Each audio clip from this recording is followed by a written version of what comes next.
Hi, everyone. Welcome to the Crossing Online Service. My name is Andrew, and I'm just so glad you're joining with us today. Now, in 1995, the Tampa Bay Buccaneers finished another season with a disappointing 7-9 record, meaning they lost more games than they won.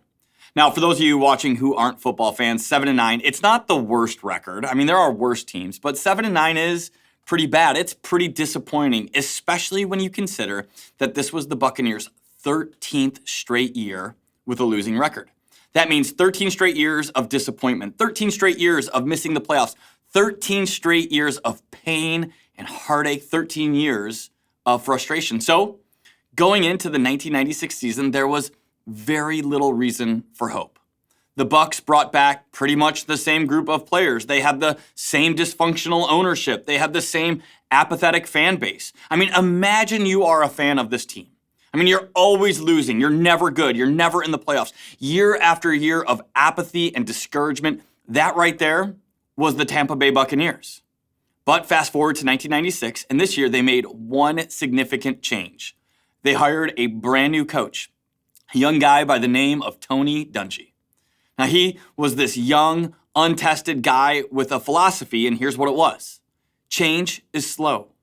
Change happens when we focus on small, seemingly insignificant steps every day. You know, the things that other people miss. You see, in the NFL, people approach change much like you and I do. They believe change should be this big, sweeping move that causes everyone else to take notice. In the NFL, franchises usually look for a magic bullet when it comes to change. They want to do something like sign a massive superstar or change the direction of a franchise with an impressive coach who has a great resume, or they sometimes even move cities. Now, we do similar things in our lives, don't we? We want to bring about these massive changes to our lives. So what do? We try to do these big sweeping things that change everything in our lives. Like we want to lose weight, so we decide, you know what? I'm never going to eat sugar again. Or we decide from now on, I'm going to wake up at 4 a.m. and I'm going to work out for 2 hours every single day. Or if you're married, maybe you're deciding like, oh, my wife and I, or my husband and I, we don't spend enough time together. And so you decide we are never going to watch TV again. What are you doing here? You're making these massive sweeping changes in hopes that'll bring about long-term change in your relationship. But here's what Tony Dungy realized. Real change rarely happens with one big sweeping decision. You see, he understood change is small. It's often so small that it looks ordinary. It is missed by 99.9% of people. Here's the way he put it. Champions don't do extraordinary things. They do the ordinary things better than everyone else. You see, Dungy understood that if you want to see real change, it requires a foundation of ordinary things that honestly look pretty small, that others will overlook, but it's those things that make all the difference. You see, for him, as the head coach of the Bucs, he would spend hours working with his players to make sure that every player had the right footwork. He spent hours working on basic tackling form, positioning, these things that the professional athletes had learned decades ago. But you see, he realized that if I want to change the direction of our team, it's going to take small steps. It's going to take focusing on the mundane, and it's that will make the difference. And wouldn't you know it? He was absolutely right. Because you see, slowly over time, the Bucs changed. They went from 7-9 in 13 straight losing seasons to making the playoffs in Dungy's second year as head coach. Then in 1999, they won their division, and then they won it again in 2000 and 2001. In fact, Dungy made a career of turning teams around. You see, as a head coach, he made the playoffs in 11 of 13 seasons. He won an impressive 65% of his games. And in 2006, now as head coach of the Indianapolis Colts, Tony Dungy won the Super Bowl, which honestly breaks my heart because he beat my Chicago Bears. You see, Dungy lived a simple principle that I believe has an enormous impact on our lives today. And here it is. Little decisions today will make a lasting impact on tomorrow. And this idea, of course, isn't new with Tony Dungy. In fact, this idea is found all over the Bible, which is where Tony Dungy got it. Because you see, Dungy is a follower of Jesus. And so today what I want to do is I want to unpack this principle today. And we're going to look at a verse. It's in the book of Zechariah. Now, most people I know have never read the book of Zechariah. In fact, most people have never heard of the book of Zechariah. But if you got a Bible nearby, I want you to grab it. You're probably going to want to look in the table of contents to find this book. And we're going to be in Zechariah chapter 4. And here's what's going on. You see, God's people are stuck. They're in this tough situation. They are discouraged and disheartened because the temple, the place they go to worship God, it has been destroyed. And so every day when they walk by where the temple was, they are reminded of this loss, this heartbreak. And the idea of rebuilding the temple, now for them, it felt impossible. The amount of money and time and expertise it would go into repairing something like that, it felt like this will never change. And so in Zechariah chapter 4, God gives his people this principle. It's what we've been talking about so far. God said through the prophet Zechariah, he says, "Do not despise these small beginnings, for the Lord rejoices to see the work begin." What's happening here? We find that change occurs when we start small, taking one small step, doing one simple thing that isn't honestly impressive. Most people won't notice it, but God, you see, God sees it. If I had to sum up this verse for us today, it would be that statement again. It's simply this: little decisions today will make a lasting impact on tomorrow. So here's where we're going today. Today, I want to talk about a few little decisions we can make in our relationships that I believe will have a lasting impact on tomorrow. Now, if you're new to watching online, we've been in this series called Can We Talk? A couple weeks ago in week 1, we talked about listening. We talked about how most of us have a blind spot with listening, that listening is a skill that you and I can develop. And then last week, our teaching pastor, Nicole, gave a great message on conflict, talking through how do we not navigate conflict when it comes up in our relationships. Now today, I want to talk about how do we see change in our relationships? How do we see growth? And today, I'm going to narrow our focus a little bit. Today, I'm going to zero in on marriage. And I know, obviously, many of you watching today aren't married. In fact, 52% of people who call the Crossing their home church, they are not married. But I'll tell you, statistically speaking, in our society, most people either want to get married or most people will at some point be married. And so today I want to talk about how do we see real change? How do we see real growth in these relationships? But we're going to zero in on marriage because you see, way too many marriages, they look like those 7 and 9 Tampa Bay Buccaneers teams. They're stuck, they're discouraged, they're a little dysfunctional, and they don't know how to change. Or even if you're not married, or maybe you've sworn off marriage for yourself, I guarantee it that you got some friends who are married and you definitely want those relationships to thrive. And here's why. It's because there is nothing more painful than being around a couple who is struggling in their relationship. You know what I'm talking about? You get around a couple and right away you can tell you're like, oh man, this couple, they do not like being around each other. I mean, they are constantly bickering or correcting the other person, or sometimes they're like making little jabs and tearing the other person down. A while ago, I was at one of my kids' soccer games. And, I was talking to this couple, and I kid you not, the moment the husband opened his mouth, every single time, the wife just gave this massive eye roll. I mean, it didn't matter what he was saying. She just would roll her eyes every single time he spoke. Or I've sat down with guys who they use humor and they cut down their wives. They're sarcastic, and then they always say things like, oh, I was just kidding around. But you can tell every sarcastic joke, it's just cutting and tearing the other person down. See, some of you, you've been around marriages like this. You've seen a marriage like this. Some of you have been in a marriage like this, or you grew up with your parents behaving like this. And I got to tell you, relationships like this, they break the heart of God.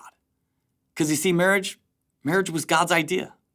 Genesis chapter 2, God creates the very first couple, Adam and Eve. And in Genesis chapter 2, verse 24, we find that this is why a man leaves his father and mother and is united to his wife. And they become one flesh. Adam and his wife were both naked and they felt no shame. What we see here in Genesis is something physically and emotionally and spiritually. It happens in marriage where two people become one, where they are known and loved and accepted. And yet, way too few people experience this. Way too few people would describe their marriages as strong or healthy or changing for the better. So today, if you're married, I want to give you some small steps that you can take that I think over time will make a big difference. And again, even if you are not married, I want to encourage you to write these down because this message will still apply to you today. Years ago, I heard a quote that I love from a guy by the name of Andy Stanley. And he said this when it comes to relationships. He said, become the kind of person you are looking for is looking for. It means if you want to have a healthy, strong relationship, start doing the hard work today. If you want to one day have a relationship built on integrity and trust, start working on your integrity and trust today. If you want a relationship where you're not stressed all the time about money, work on your financial stability today. Become the kind of person you're looking for is looking for. So with that, let's talk through little decisions today that will have a lasting impact on tomorrow. So here's the first one. Commit to a community. Now, if you've been around our church, you know this year we have spent a lot of time talking about how important it is to be around the right kind of people.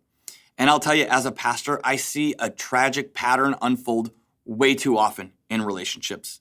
And here it is. You have this couple and their relationship is fine. It may not be amazing, but it's certainly not terrible. And what happens to this couple is they get busy.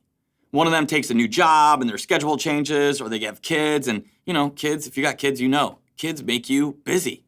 And so their kids get invited into travel baseball teams or gymnastic clubs, and it just takes a lot of time and a lot of travel. And so what happens is this couple, all their free time, it disappears.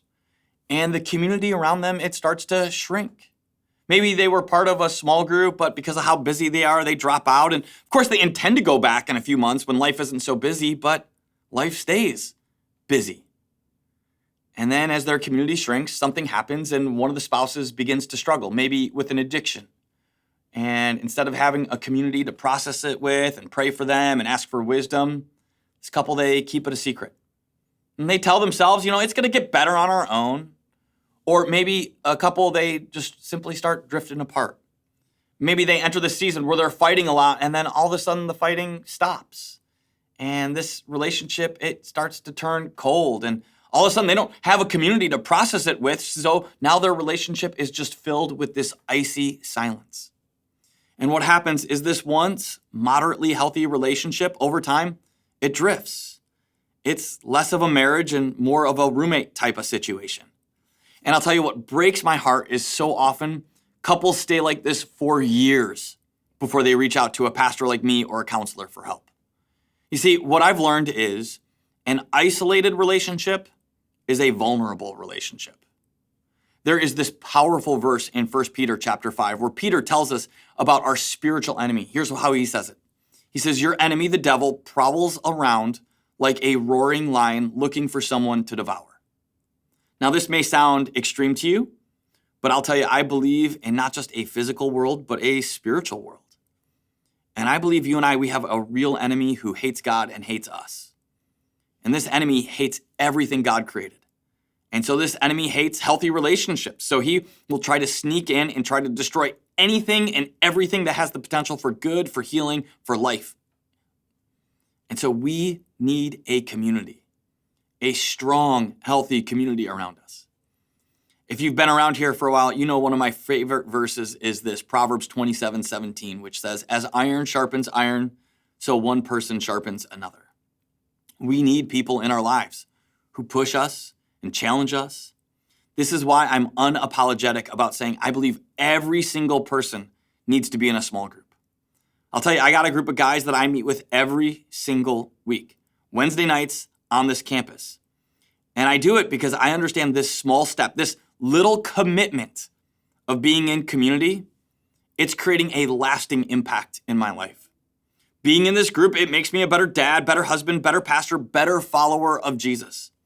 So I'll tell you, if you are married or dating or engaged and you do not have a great community around you, I want to encourage you, take this small step today. Right now, we got about 300 people in groups every single week on our campus on Tuesdays and Wednesdays. We got men's groups, couples groups, women's groups. We got a young adults group. I mean, you name it, we got it. And I'll tell you, jumping in, it will feel small, but it can make the biggest impact. Now, will it change your life overnight? Probably not. Will you be a different person by Friday? No. It's going to take a commitment. It's going to take time. You're going to have to build into others and open yourselves up for others. You may have to say no to some things in your life to create space for this.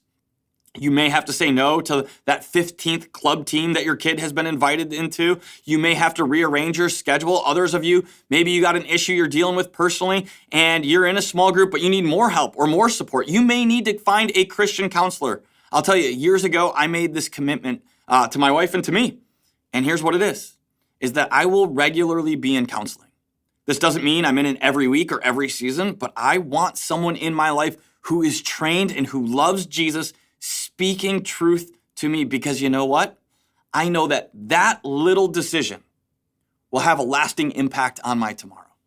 Now, if you're single, a great community for you today can help you grow personally, emotionally, spiritually. It can help you see blind spots. It can help you as you date and make sure that your people picker isn't off. Maybe you had a community like this years ago, but you drifted. You see, today, you can make a little decision that's going to have a lasting impact. This is a step we can all take.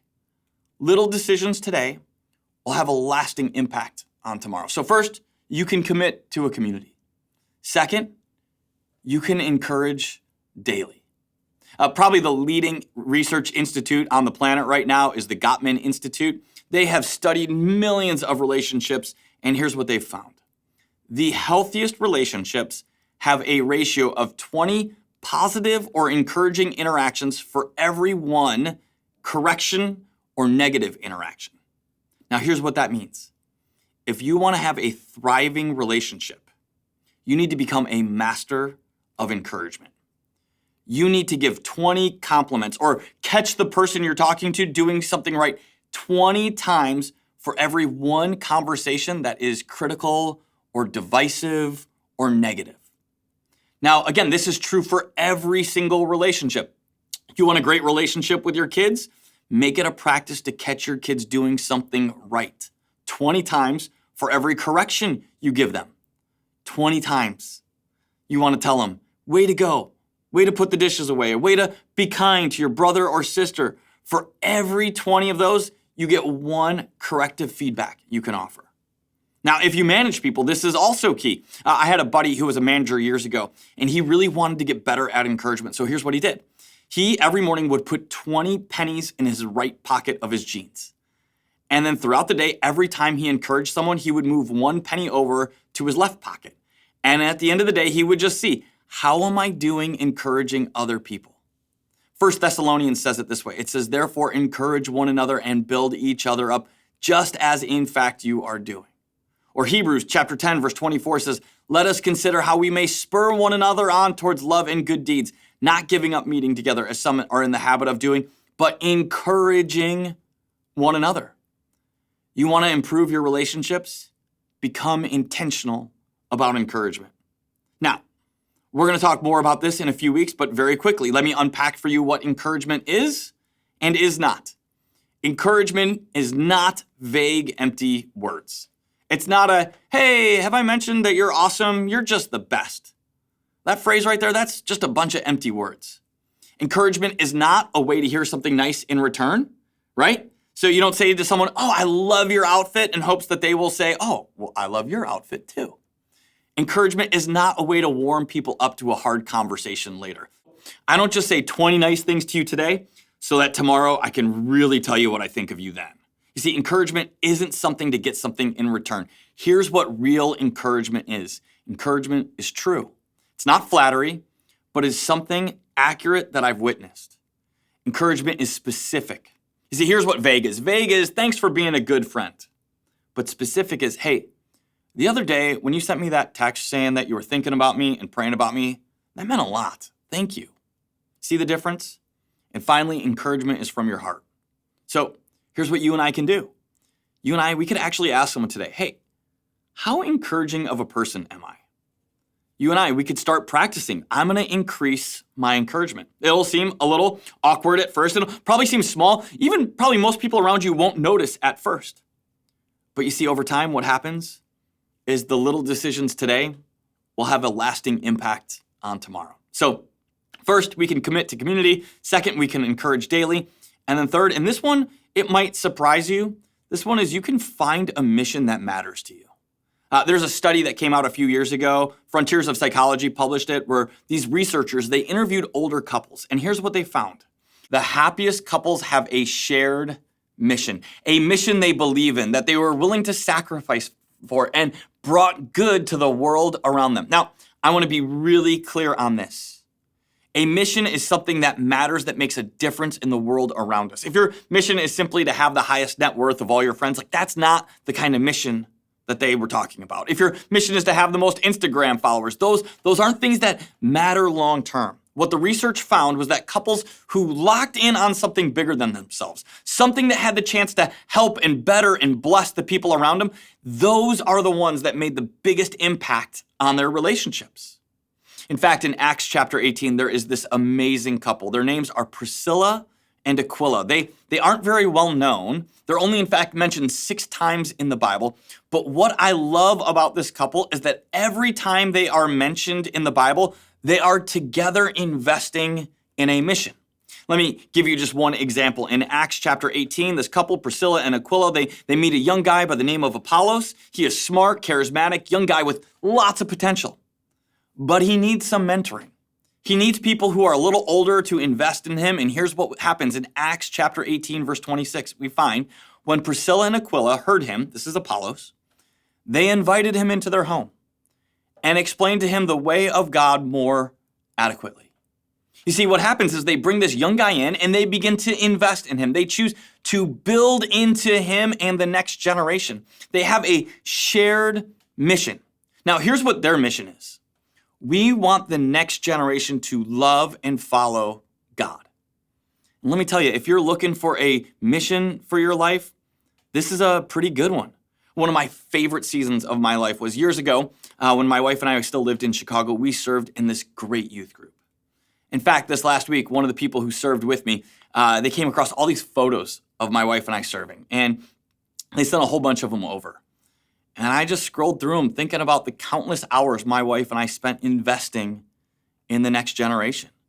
All the camps, all the serving, all the conversations with teenagers late at night after breakups or after hard things with their parents. You see, that mission, it drew us together. You want to grow in your relationship? Lock in on a mission.